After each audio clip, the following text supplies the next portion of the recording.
Assalamualaikum para ibu yang inspiratif. Selamat datang di Story Firda, tempat berbagi cerita dan kisah rumah tangga. Semoga kalian semua dalam keadaan sehat dan bahagia. Mari kita tonton dan simak kisahnya. Aku buktikan. Aku gadis cupu yang dulu menjadi bahan ejekan teman-temanku, tapi sekarang mereka yang menyesal dan kalah saing denganku. Aku selalu merasa berbeda. Sejak kecil, aku bukan tipe yang mudah bergaul atau menarik perhatian. Aku lebih suka duduk di sudut kelas, tenggelam dalam buku atau sekadar menatap keluar jendela, mengamati dunia yang terasa begitu jauh dariku. Di sekolah, aku hanya punya 1 atau 2 teman, itu pun lebih sering mereka yang mengajakku bicara dulu. Aku tidak pernah tahu bagaimana cara memulai percakapan tanpa merasa canggung. Setiap kali aku mencoba mendekati orang lain, selalu ada perasaan tidak nyaman yang membuatku mundur sebelum sempat berbicara. Penampilanku juga tak pernah mencolok. Rambutku sering diikat asal. Pakaianku sederhana tanpa aksesori yang mencolok. Aku bukan gadis dengan wajah menawan seperti mereka yang selalu dikelilingi teman-teman. Aku hanyalah seseorang yang bisa dengan mudah dilewati tanpa disadari. Di sekolah, aku bukan hanya sekadar tak terlihat. Aku juga sering menjadi bahan lelucon, terutama di antara anak laki-laki. Mereka tidak pernah menganggapku menarik. Jauh dari itu. Bagiku, mungkin lebih baik diabaikan daripada jadi bahan ejekan mereka. Hei, kamu cocok tuh sama si Budi. Sama-sama cupu, kan? Tawa salah satu anak laki-laki di kelasku. Jangan gitu, kasihan Budinya. Balas yang lain. Disambut gelak tawa mereka. Aku hanya bisa menunduk, pura-pura tidak peduli. Padahal, kata-kata mereka menancap dalam di hatiku. Setiap hari, ada saja lelucon yang mereka lontarkan. Kadang mereka sengaja menyebut namaku dan nama laki-laki lain secara acak, lalu tertawa puas melihat reaksiku yang hanya diam. Naya, katanya si Dimas mau jadian sama kamu. Tuh, kata seorang anak laki-laki dengan nada menggoda. Ya ampun, jangan gitu. Kasihan Dimas, nanti dia mimpi buruk. Sambung yang lain, disertai derai tawa. Aku menelan ludah, berusaha mengabaikan mereka. Aku tahu, di mata mereka, aku hanyalah seseorang yang tidak mungkin mereka lirik. Aku terlalu biasa, terlalu sederhana. Tidak seperti gadis-gadis lain yang mereka puja-puja.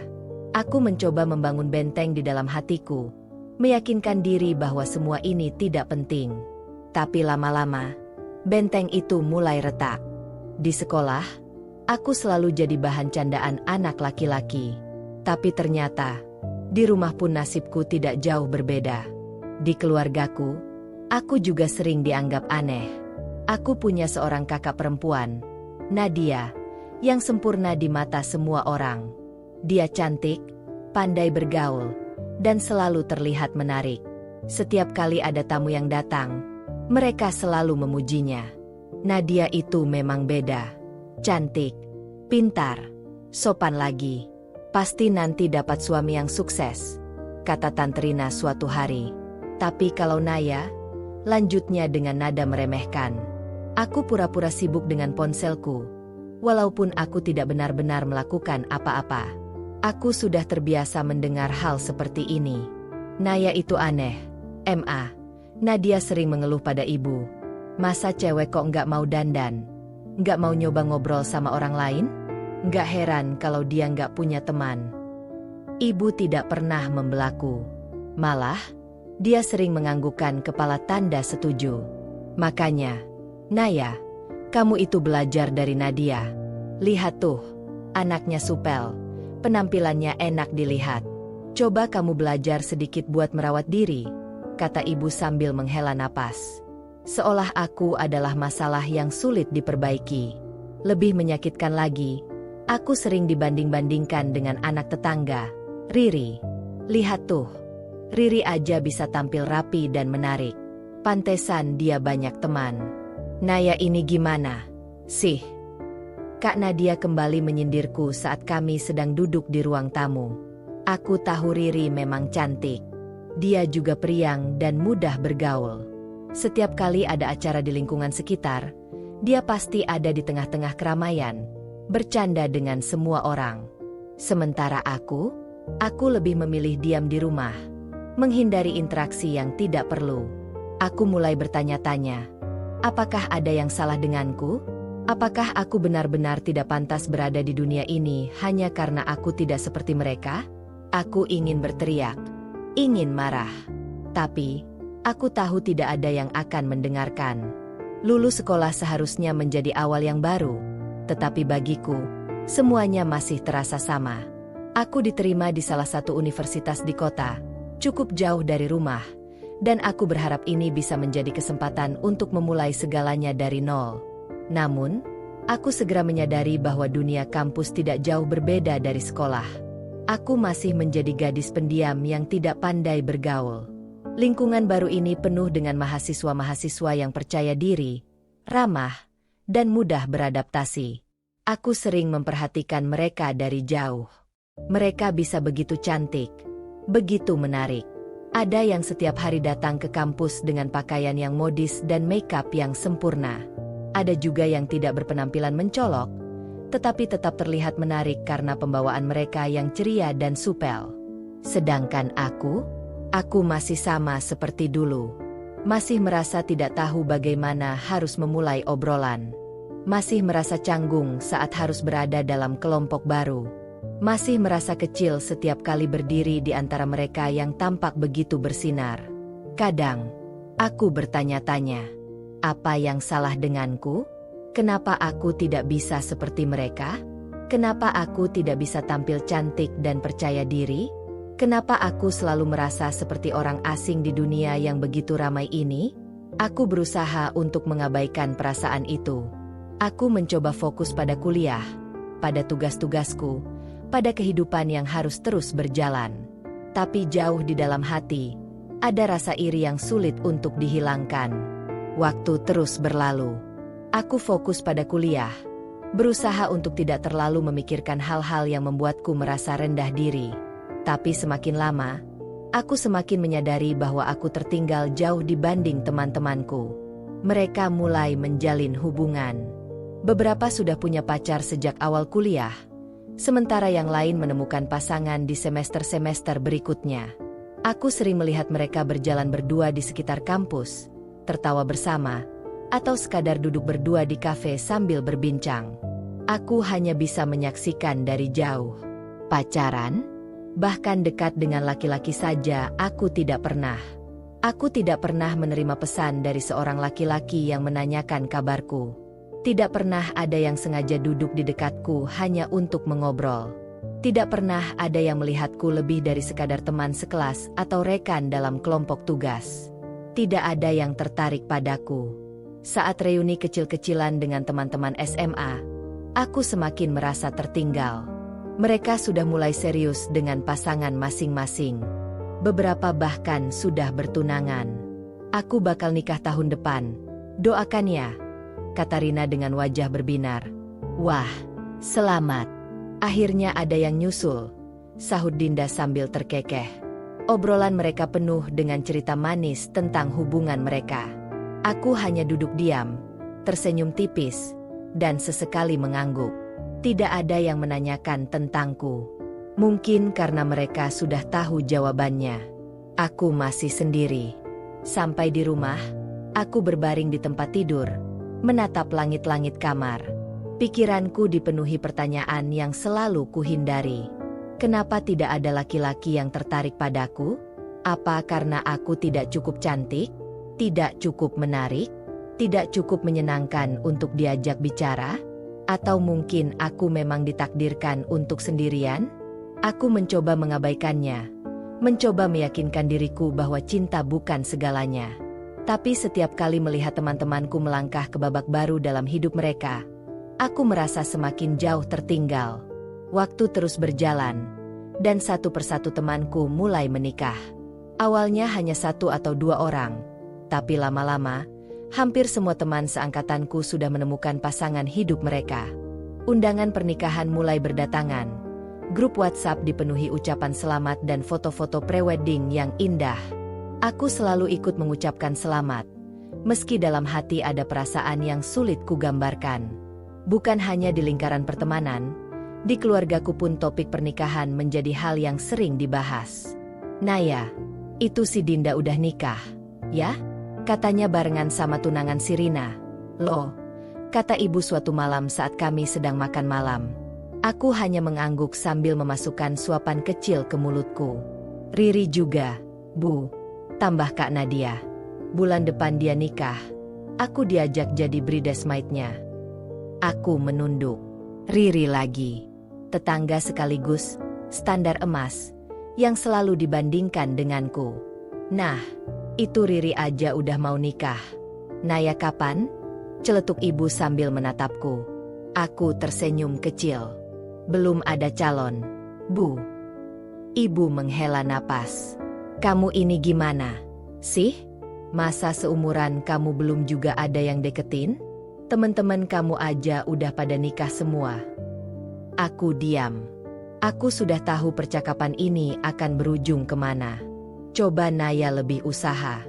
Dandan dikit, biar ada yang melirik," tambah Kak Nadia dengan nada meremehkan. Aku menahan napas. Aku tahu mereka tidak bermaksud jahat, tapi kata-kata itu tetap menyakitkan. Aku sudah cukup lelah dibanding-bandingkan. Lalu, ibu menambahkan kalimat yang membuat dadaku terasa semakin sesak. "Kamu tuh nggak malu, Nay? Lihat teman-temanmu udah bahagia sama pasangannya, sedangkan kamu masih sendirian aja." Aku terdiam. Aku memang belum menikah. Bahkan pacaran pun belum pernah. Tapi apakah itu berarti aku tidak bahagia? Ataukah aku hanya berpura-pura tidak peduli? Padahal sebenarnya aku juga ingin merasakan hal yang sama seperti mereka? Aku tidak tahu. Aku hanya tahu bahwa di mata keluargaku, aku selalu menjadi seseorang yang kurang. Dan aku mulai bertanya-tanya, sampai kapan aku akan terus seperti ini? Setelah percakapan malam itu, aku tidak bisa tidur. Kata-kata ibu dan Kak Nadia terus terngiang di kepalaku. Apa benar aku tidak menarik? Apa benar aku harus berubah agar bisa dianggap oleh orang lain? Kalau aku tetap seperti ini, apakah aku akan sendirian selamanya? Aku mulai berpikir keras. Aku tidak mau terus-menerus dibandingkan. Aku tidak mau jadi satu-satunya yang tertinggal. Aku ingin berubah. Tapi bagaimana caranya? Aku membuka media sosial dan mulai mengamati teman-temanku yang dulu sama denganku. Ada beberapa yang dulunya tidak terlalu menonjol, tapi sekarang berubah menjadi sosok yang cantik, percaya diri, dan mudah bergaul. Apa rahasia mereka? Aku mulai mencari tahu. Aku menonton video tutorial tentang cara berdandan, membaca tips tentang cara berpakaian agar terlihat lebih menarik, dan bahkan mencari artikel tentang cara meningkatkan rasa percaya diri dalam bergaul.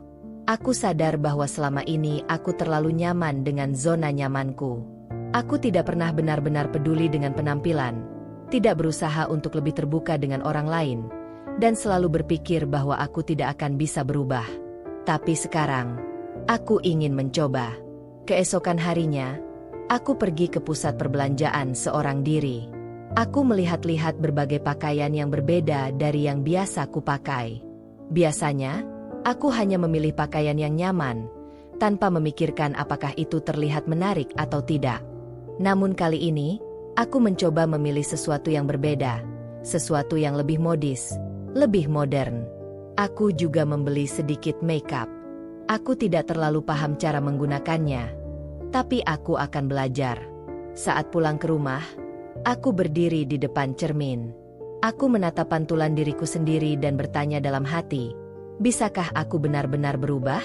Aku tidak tahu jawabannya, tapi aku siap untuk mencoba. Hari-hari berlalu sejak aku memutuskan untuk berubah. Aku mulai belajar berdandan, mencoba pakaian yang lebih modis, dan berusaha lebih percaya diri saat berbicara dengan orang lain. Tapi semuanya terasa canggung. Aku bukan tipe orang yang mudah menyesuaikan diri. Bahkan saat mencoba makeup sederhana pun, hasilnya tidak seperti yang aku harapkan. Alih-alih terlihat cantik, Aku justru merasa seperti sedang mengenakan topeng yang tidak cocok untukku. Saat itulah aku bertemu kembali dengan seseorang yang sudah lama ku kenal. Dava.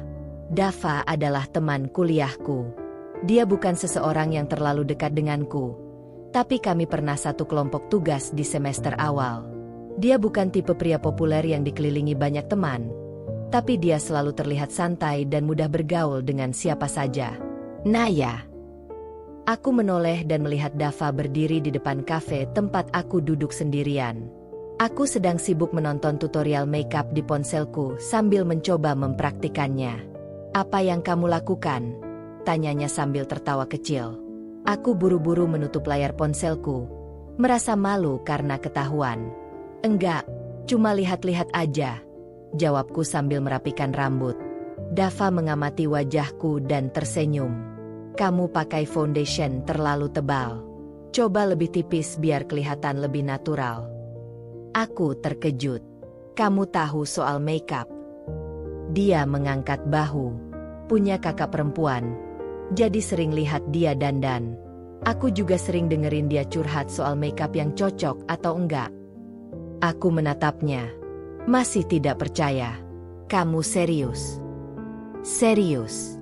Kalau kamu mau belajar, aku bisa bantu." Aku ragu sejenak. Dava bukan orang yang biasanya dekat denganku, tapi dia tampak benar-benar tulus menawarkan bantuan. Dan jujur saja, aku memang butuh seseorang yang bisa memberiku masukan tanpa menghakimi. Akhirnya, aku mengangguk. "Oke, aku butuh banyak bantuan." Dava tersenyum lebar. "Tenang aja. Aku bakal bantu sampai kamu jadi pro."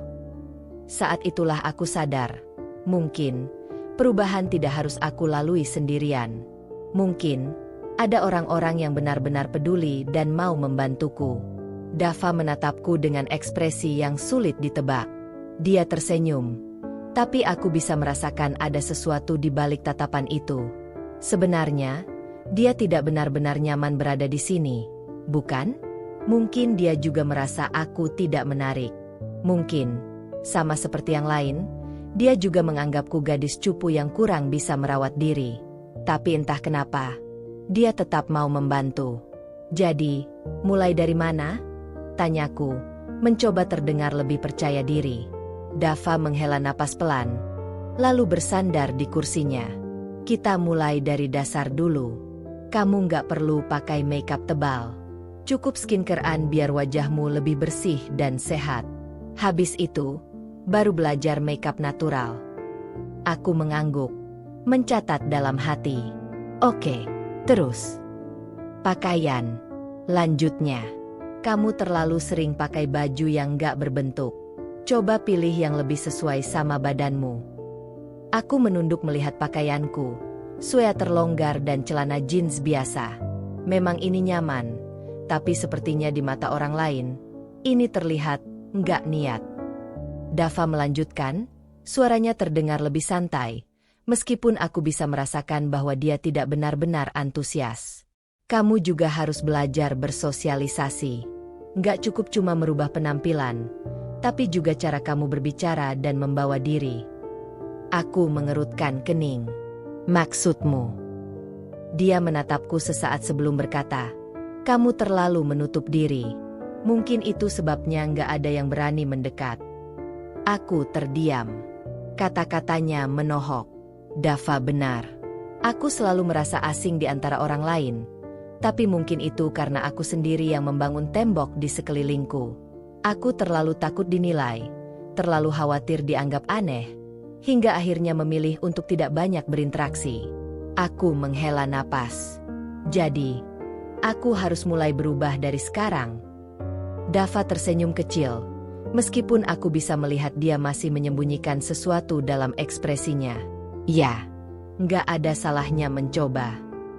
Aku menatapnya lekat-lekat. Aku tidak tahu apakah dia benar-benar peduli atau hanya kasihan padaku. Tapi satu hal yang pasti, aku akan mencoba. Setelah lulus kuliah, hidupku mulai berubah sedikit demi sedikit. Aku terus berusaha memperbaiki diri, mengikuti saran Dava, belajar merawat kulit, memakai pakaian yang lebih rapi dan enak dipandang, serta mencoba lebih terbuka saat berinteraksi dengan orang lain. Namun, setelah wisuda, aku dan teman-temanku mulai sibuk dengan urusan masing-masing. Aku jarang bertemu mereka lagi, termasuk Dava. Kami tidak lagi intens berkomunikasi seperti dulu. Sesekali aku melihat postingannya di media sosial, tapi aku tidak pernah berani menyapa lebih dulu. Aku mulai bekerja di sebuah perusahaan kecil, dan di tempat kerja ini, aku mendapatkan lingkungan yang benar-benar baru. Tidak ada lagi yang mengenal Naya si gadis cupu, seperti di masa sekolah atau kuliah dulu. Aku bisa memulai dari awal, membentuk citra baru, tanpa ada yang membandingkanku dengan siapapun. Namun, ada satu hal yang tetap sama. Aku masih sendirian. Bahkan setelah berusaha memperbaiki diri, aku tetap merasa asing. Aku mulai bertanya-tanya, apakah benar perubahan penampilan dan kepribadian bisa membuatku diterima oleh orang lain? Atau mungkin masalahnya bukan hanya pada caraku berpakaian dan bersikap, tapi pada sesuatu yang lebih dalam? Hingga suatu hari, aku melihat kabar dari salah satu grup WhatsApp yang sudah lama tidak kubuka. Guys, Dava lamaran. Aku terpaku menatap layar. Jari-jariku gemetar saat membuka foto yang dikirim salah satu temanku. Dava berdiri di samping seorang perempuan cantik, tersenyum bahagia. Hatiku terasa aneh. Dava bukan seseorang yang pernah aku harapkan lebih dari sekadar teman. Tapi tetap saja, aku merasa ada sesuatu yang mengganjal. Mungkin, karena aku menyadari satu hal yang selama ini berusaha kuabaikan, aku masih tetap tertinggal. Sementara orang-orang lain melangkah maju dengan kehidupan mereka, aku masih di tempat yang sama, bertanya-tanya kapan giliranku akan tiba. Aku mengunci layar ponsel dan menatap pantulan diriku di kaca jendela. Apakah semua perubahan yang kulakukan selama ini benar-benar cukup? Ataukah aku masih belum menemukan apa yang sebenarnya aku cari? Aku tidak tahu. Yang aku tahu, aku harus terus melangkah. Dan mungkin, hidup masih menyimpan kejutan yang belum kutemukan. Waktu terus berlalu, dan tanpa kusadari, aku sudah lebih dari setahun bekerja. Namun, ada satu hal yang benar-benar berbeda dari diriku sekarang. Aku bukan lagi Naya yang dulu. Perubahan yang awalnya terasa canggung dan terpaksa kini menjadi bagian dari diriku. Aku mulai menemukan gaya berpakaianku sendiri, cara berbicara yang lebih percaya diri, dan bahkan bagaimana menata rambut serta makeup yang membuatku tampak lebih menarik. Dan hasilnya, aku menjadi pusat perhatian. Di kantor, aku mendapat julukan primadona. Setiap kali aku melewati lorong atau ruangan, aku bisa merasakan tatapan orang-orang. Para rekan kerja laki-laki yang dulunya biasa saja, kini mulai mendekatiku, mencoba mengajak bicara, menawarkan bantuan, bahkan ada yang terang-terangan menggoda. Naya, kamu habis potong rambut ya? Makin fresh, ujar salah satu rekan kerja laki-laki, Bima, sambil tersenyum lebar. Aku hanya membalas dengan senyum kecil. Dulu, aku mungkin akan tersipu malu dan tidak tahu harus berkata apa. Tapi sekarang, aku hanya menganggapnya sebagai bagian dari kehidupan baruku. Yang lebih mengejutkan lagi, atasan di divisi lain, seorang pria mapan bernama Adrian, mulai sering mengajakku berbicara. Naya, aku dengar kamu yang handle proyek baru ini. Aku penasaran. Kamu ada waktu buat lunch bareng? Sekalian kita bahas idemu, katanya suatu siang. Aku menatapnya. Dulu, aku tidak pernah membayangkan ada pria seperti Adrian yang akan mengajakku makan siang dengan nada yang begitu halus dan penuh perhatian. Baik, Pak. Saya bisa siapkan waktunya, jawabku dengan tenang. Perubahan ini luar biasa. Aku yang dulu selalu dianggap tidak menarik dan tidak diperhitungkan, kini menjadi seseorang yang banyak dipuji dan didekati. Tapi di balik semua itu, aku mulai bertanya-tanya, apakah ini benar-benar yang aku inginkan? Apakah aku sudah merasa lebih bahagia?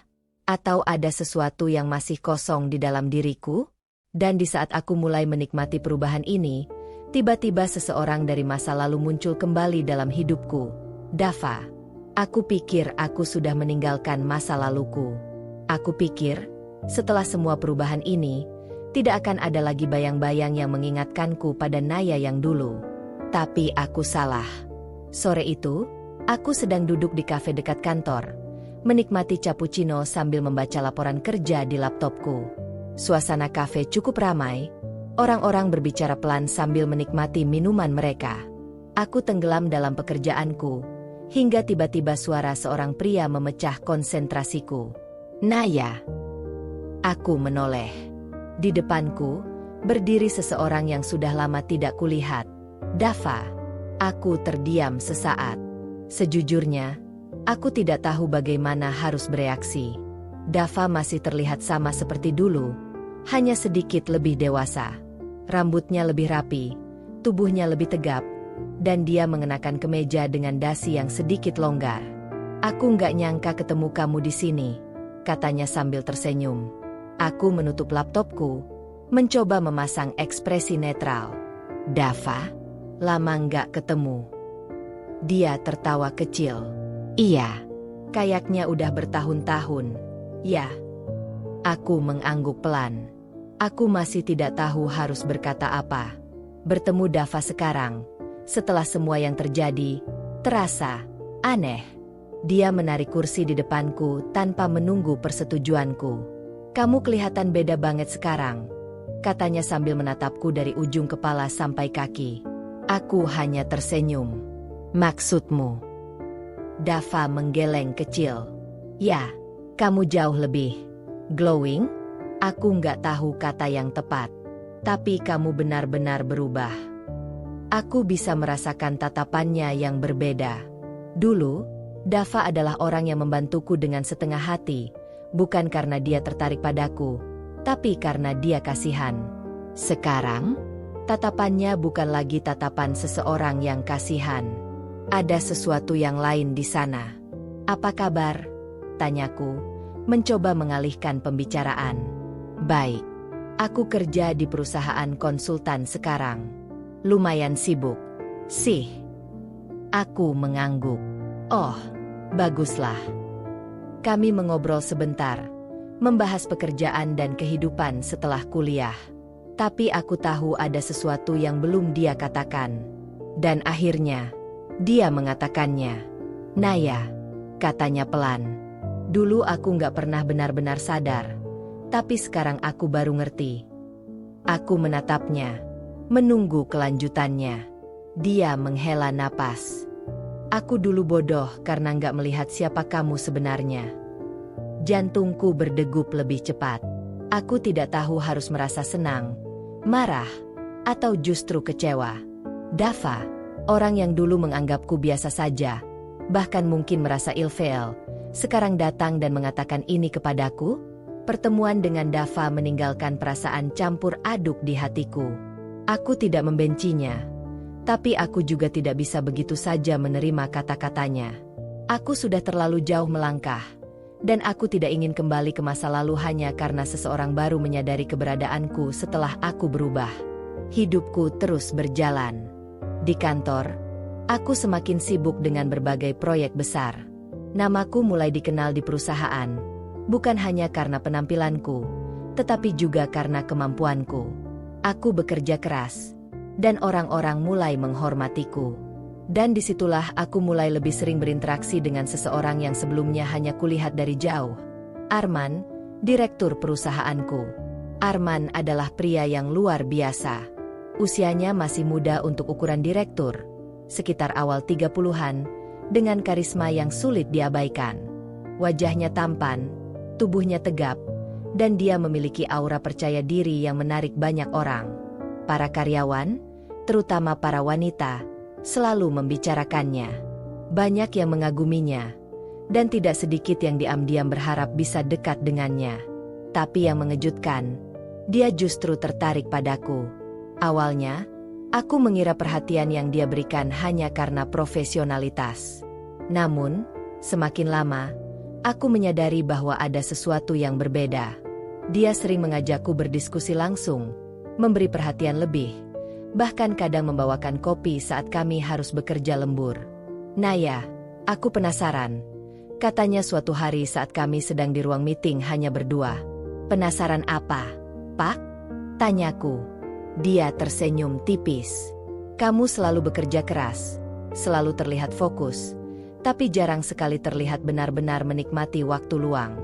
Apa kamu pernah berpikir untuk berhenti sejenak dan menikmati hidup? Aku tertawa kecil.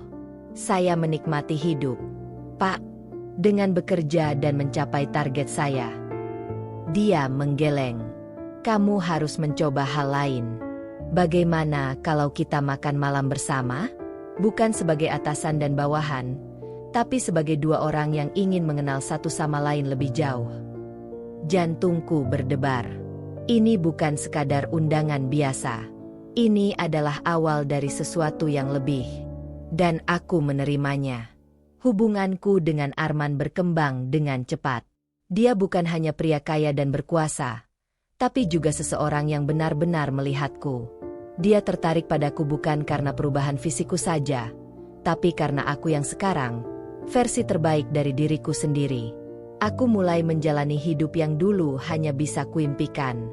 Aku bepergian ke tempat-tempat mewah, mengenakan gaun indah, dan menikmati makan malam romantis dengan pria yang membuatku merasa dihargai.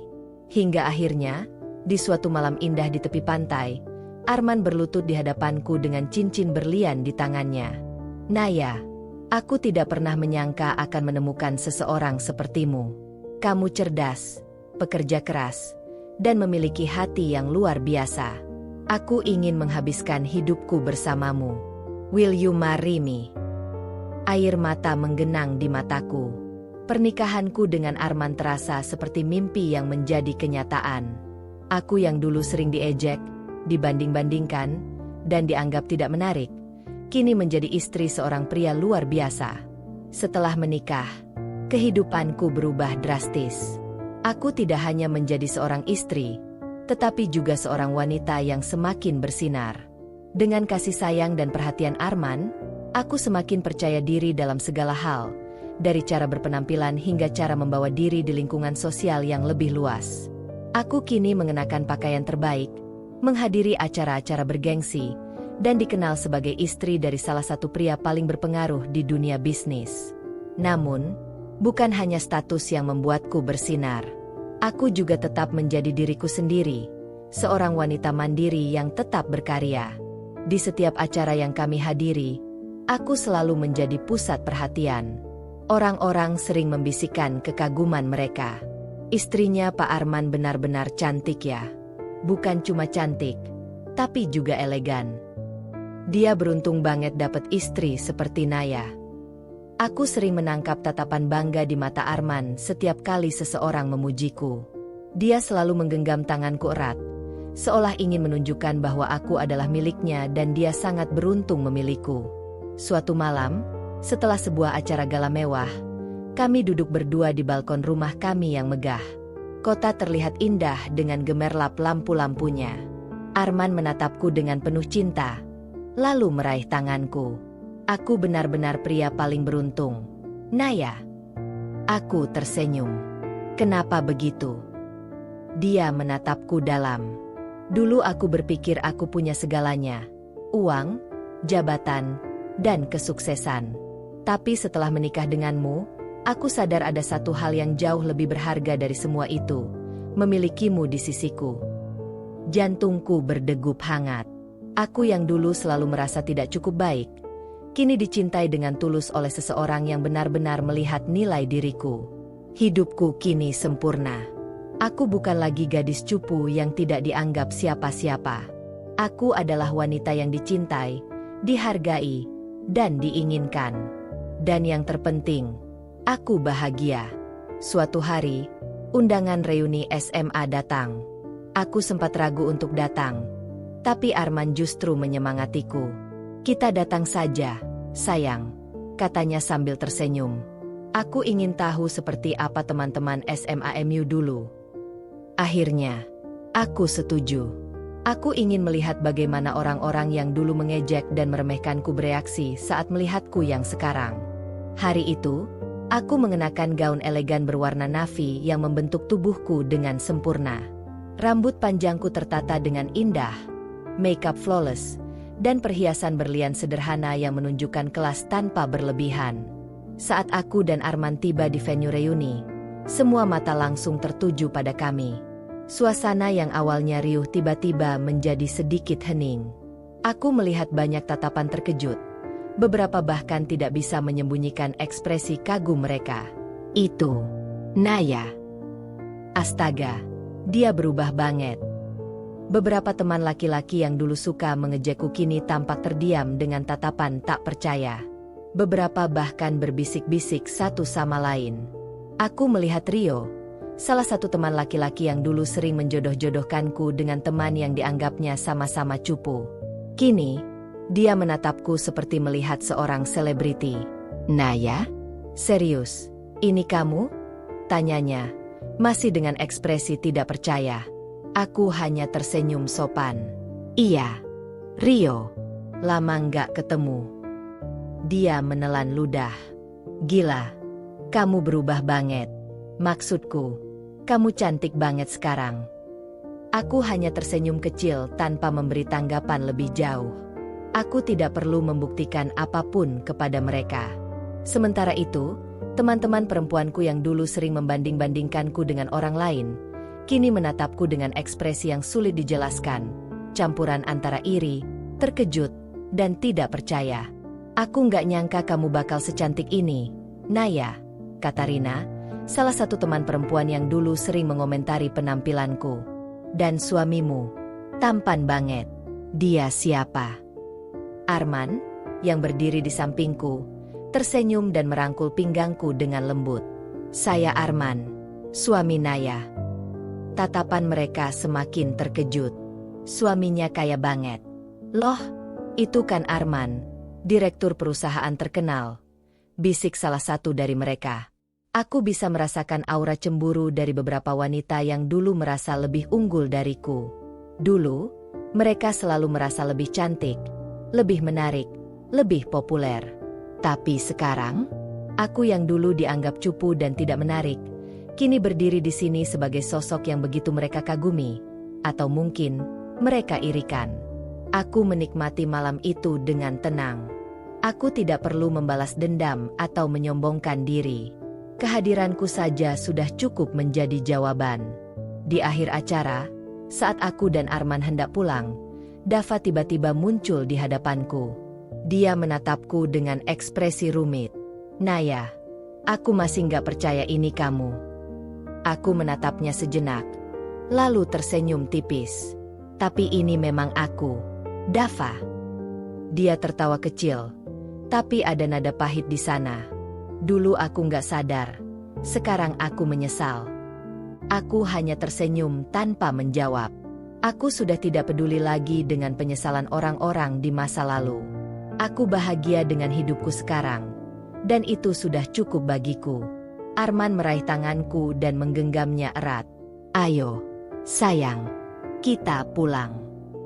Aku mengangguk, meninggalkan masa lalu, dan melangkah dengan bangga ke masa depan. Setelah acara reuni SMA, aku juga menghadiri reuni kecil dengan teman-teman kuliahku. Arman kembali menemaniku, dan seperti sebelumnya, kehadiran kami langsung menarik perhatian. Begitu aku masuk ruangan, beberapa teman kuliah yang dulu bahkan tidak pernah melirikku kini menatap dengan ekspresi terkejut. Serius? Ini Naya? Nggak mungkin.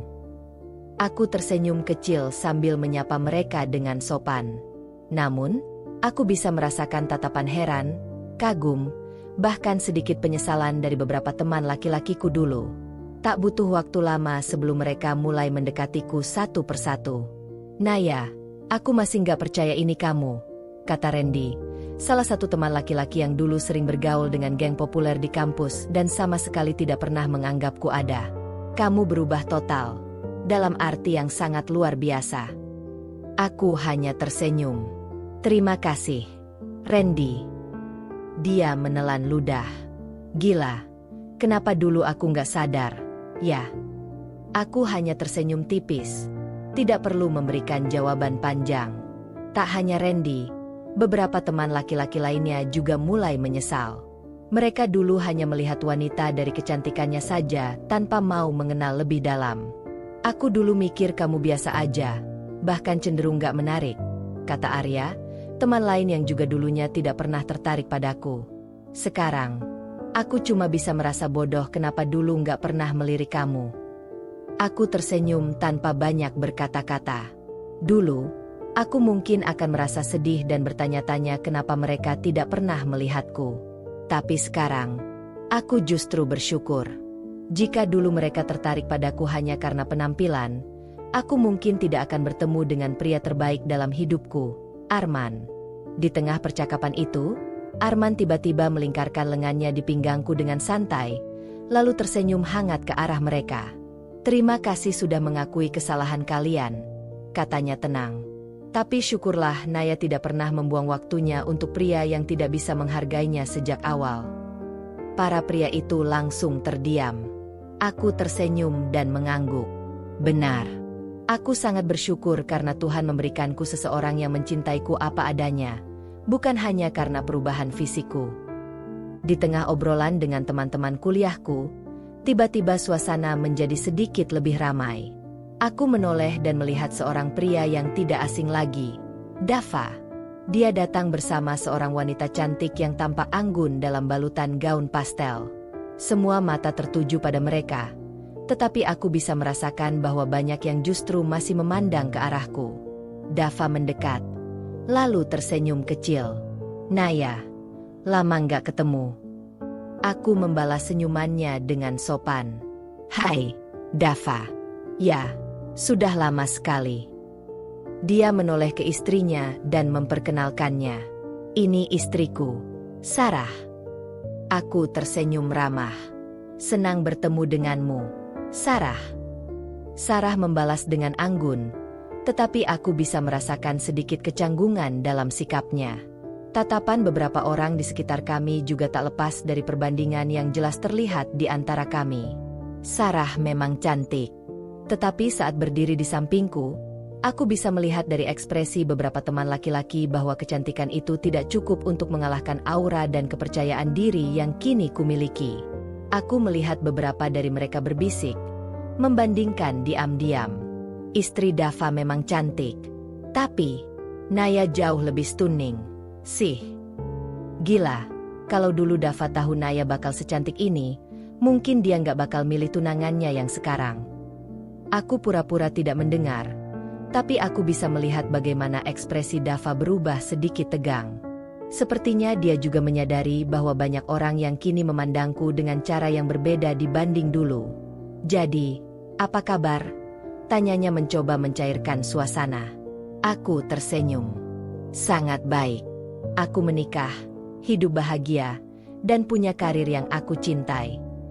Arman, yang sedari tadi berdiri di sampingku, tiba-tiba melingkarkan lengannya di pinggangku. Dengan suara hangat dan penuh kebanggaan, dia berkata, "Dan aku adalah suami yang beruntung karena memilikinya." Dava terdiam sesaat. Matanya terlihat rumit. Mungkin ada sesuatu dalam dirinya yang kini menyesali bahwa dulu ia hanya melihatku sebagai gadis cupu yang tak menarik. Sarah tersenyum tipis, tetapi aku bisa melihat kegelisahan dalam sorot matanya. Sepertinya, ia pun menyadari bahwa suaminya sedang mengalami perasaan yang sulit dijelaskan. Aku hanya tersenyum. Aku tidak butuh validasi dari siapapun. Aku sudah bahagia dengan hidupku, dan itu yang paling penting. "Senang bertemu dengan kalian lagi," kataku sopan. "Aku dan Arman harus pergi sekarang. Sampai jumpa di lain waktu." Aku menggenggam tangan Arman, lalu melangkah dengan percaya diri meninggalkan ruangan, meninggalkan masa lalu, dan melangkah menuju kehidupan yang jauh lebih baik. Di belakangku, aku bisa merasakan tatapan Dava yang masih tertuju padaku, tatapan seorang pria yang baru menyadari bahwa ia telah melewatkan sesuatu yang sangat berharga dalam hidupnya. Tapi sayangnya, segalanya sudah terlambat. Aku sudah bahagia. Setelah reuni, aku dan Arman melanjutkan perjalanan pulang dengan mobil mewahnya. Di sepanjang jalan, aku menyandarkan kepalaku di bahunya, merasa begitu bersyukur atas semua yang telah aku lalui. Arman tersenyum dan mengecup keningku. "Kamu bangga dengan dirimu sendiri, kan?" tanyanya lembut. Aku mengangguk. "Sangat. Aku dulu merasa seperti orang asing di dunia ini, tidak dianggap, tidak dihargai. Tapi lihat aku sekarang. Aku punya hidup yang aku impikan, suami yang mencintaiku, dan kebahagiaan yang tidak pernah kubayangkan sebelumnya. Arman menggenggam tanganku erat. Kamu memang pantas mendapatkannya, sayang. Dan aku pria paling beruntung karena bisa memilikimu. Sesampainya di rumah, kami duduk di balkon menikmati angin malam. Aku menyesap teh hangat, menikmati ketenangan setelah pertemuan dengan masa laluku. Arman menatapku dengan penuh cinta. Aku ingin memberikan sesuatu untukmu, katanya. Aku menoleh dengan penasaran. Apa itu? Dia mengeluarkan sebuah kotak kecil berwarna biru dan menyerahkannya padaku. Saat aku membukanya, aku terkejut melihat sebuah kalung berlian dengan inisial namaku terukir di liontinnya. Ini hadiah untuk wanita yang paling berharga dalam hidupku, katanya dengan suara lembut. Bukan karena kamu cantik, tapi karena kamu adalah kamu. Aku bangga padamu, dan aku ingin kamu selalu mengingat betapa berharganya dirimu. Mataku berkaca-kaca. Aku tidak pernah menyangka bahwa aku akan merasakan cinta sebesar ini. Aku memeluknya erat, merasa begitu bahagia dan dicintai. Malam itu, aku menyadari bahwa perjalanan panjangku untuk mencari jati diri akhirnya berakhir dengan kebahagiaan yang sempurna. Aku bukan lagi gadis yang tak terlihat. Aku adalah wanita yang dihargai, dicintai, dan memiliki segalanya. Dan aku tidak pernah sebahagia ini dalam hidupku. Perjalanan hidup Naya adalah bukti bahwa perubahan tidak hanya terjadi secara fisik, tetapi juga dari dalam diri. Dari seorang gadis yang dianggap tidak menarik dan sulit bergaul, ia membuktikan bahwa dengan usaha, kepercayaan diri, dan ketekunan, ia bisa mengubah nasibnya. Orang-orang yang dulu meremehkannya akhirnya menyadari bahwa mereka telah salah menilainya. Namun, semua itu tidak lagi penting bagi Naya, karena ia telah menemukan kebahagiaan sejatinya bersama pria yang benar-benar mencintainya apa adanya. Kisah Naya mengajarkan bahwa seseorang tidak boleh diremehkan hanya karena penampilannya. Kepercayaan diri, kerja keras, dan cinta yang tulus jauh lebih berharga daripada sekadar penampilan luar. Jangan pernah meremehkan seseorang hanya dari penampilannya saat ini, karena waktu bisa mengubah segalanya. Yang paling penting adalah menjadi versi terbaik dari diri sendiri dan menemukan kebahagiaan yang sesungguhnya. Jika kamu suka dengan kisah ini dan ingin menonton lebih banyak cerita inspiratif lainnya, jangan lupa subscribe dan follow untuk mendapatkan update terbaru. Dukung terus cerita-cerita menarik dengan like, komen, dan share ke teman-temanmu. Siapa tahu kisah ini bisa menjadi inspirasi bagi banyak orang. Terima kasih sudah menonton, dan sampai jumpa di cerita berikutnya.